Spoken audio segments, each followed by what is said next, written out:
حضرات گرامی، جیسا کہ چل رہا ہے صلہ رحمی کا عنوان، امام بخاری رحمۃ اللہ علیہ روایت کرتے ہیں، حضرت عقبہ بن عامر رضی اللہ تعالیٰ عنہ سے روایت ہے۔ حضرت عقبہ بن عامر رضی اللہ تعالیٰ عنہ فرماتے ہیں کہ میں نے رسول اللہ صلی اللہ تعالیٰ علیہ وآلہ وسلم کو یہ فرماتے ہوئے سنا کہ جس شخص نے 3 بیٹیوں کی پرورش کی، جس شخص نے 3 بیٹیوں کی پرورش کی اور اس پرورش کے سلسلے میں اس کو تکلیف اٹھانا پڑی، ظاہر ہے بیٹیوں کی پرورش کر رہا ہے، بچیوں کی پرورش کر رہا ہے، ان کی اسکول کی تعلیم، ان کی مدرسے کی تعلیم، ان پر اور خرچ کرنا، ان کا لباس، تو جس شخص نے 3 بیٹیوں کی پرورش کی اور اس پرورش کے سلسلے میں اس کو دکھ پہنچا، اس کو تکلیف پہنچی، ذہنی اذیت پہنچتی ہے، تکلیف ہوتی ہے، پریشانی ہوتی ہے، غریب آدمی ہے، خرچہ کم ہے، اور پھر بھی وہ بچیوں پر، اپنی بیٹیوں پر خرچہ کر رہا ہے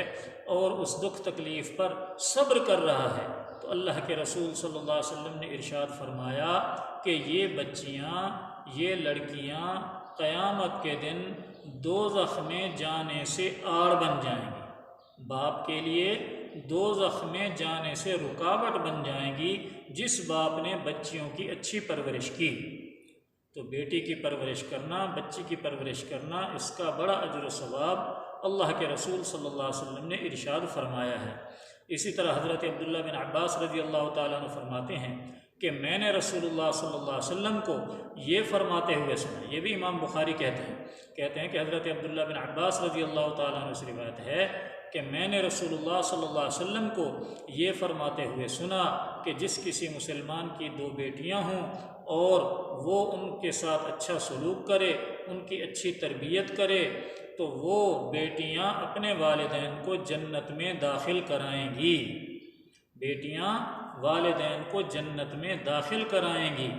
تو ایسا آدمی ضرور جنت میں داخل ہوگا جو بچیوں کی، بیٹیوں کی تعلیم و تربیت کا خیال کرتا ہے۔ بلکہ ایک اور حدیث ذہن میں آ گئی، چاہتا ہوں کہ آپ حضرات کے سامنے رکھ دوں، زبردست حدیث ہے، غور سے سنیے گا۔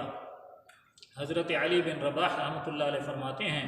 کہ نبی کریم صلی اللہ تعالی علیہ وآلہ وسلم نے سراقہ بن جعشم سے فرمایا تھا کہ کیا میں تمہیں سب سے بڑا صدقہ نہ بتاؤں؟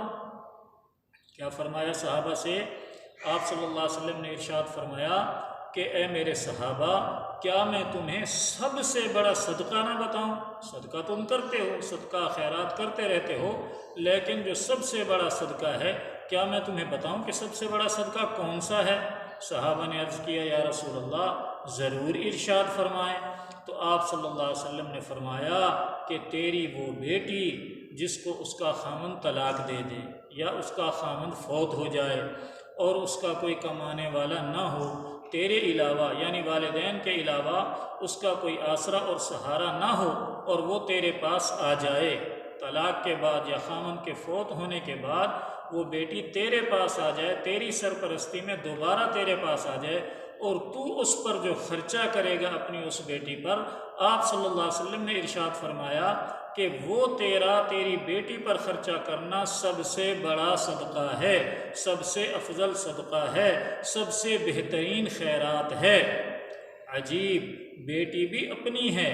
اور خرچہ بھی اپنی بیٹی پر کر رہے ہیں، لیکن اللہ کے رسول صلی اللہ علیہ وسلم فرما رہے ہیں کہ سب سے بڑا صدقہ یہ ہے کہ تو اس بیٹی پر جو طلاق یافتہ ہو کر تیرے پاس آ گئی یا خامن فوت ہو گیا اور وہ تیرے پاس آ گئی، تو یہ تیرے لیے تیرا سب سے بڑا صدقہ ہے۔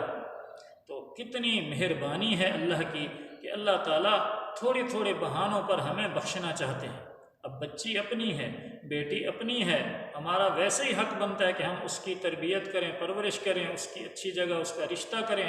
اور پھر کسی بھی وجہ سے وہ بیٹی دوبارہ باپ کے گھر، والدین کے گھر آ جائے تو اس پر جو خرچہ کریں گے اس کو رسول اللہ صلی اللہ علیہ وسلم نے کیا ارشاد فرمایا کہ یہ سب سے افضل اور سب سے بہترین صدقہ ہے۔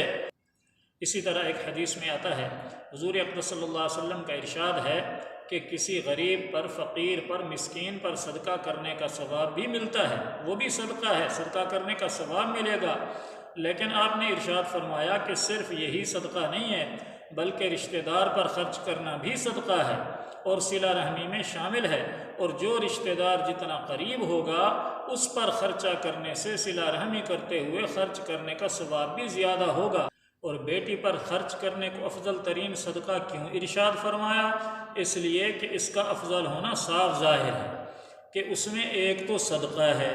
اور دوسرے مصیبت زدہ کی امداد ہے، اور تیسرے صلہ رحمی ہے، اور چوتھے اولاد کی خبرگیری ہے، اور پانچویں غم زدہ کی دلداری ہے۔ اور نبی کریم صلی اللہ علیہ وسلم نے ارشاد فرمایا کہ جو شخص کسی مصیبت زدہ کی فریاد رسی کرے تو اس کے لیے 73 درجے مغفرت کے لکھے جاتے ہیں، جن میں سے ایک میں اس کے تمام امور کی اصلاح ہو جاتی ہے، اور 72 درجے اس کے لیے قیامت کے دن ترقیات کا سبب بنیں گے۔ سبحان اللہ۔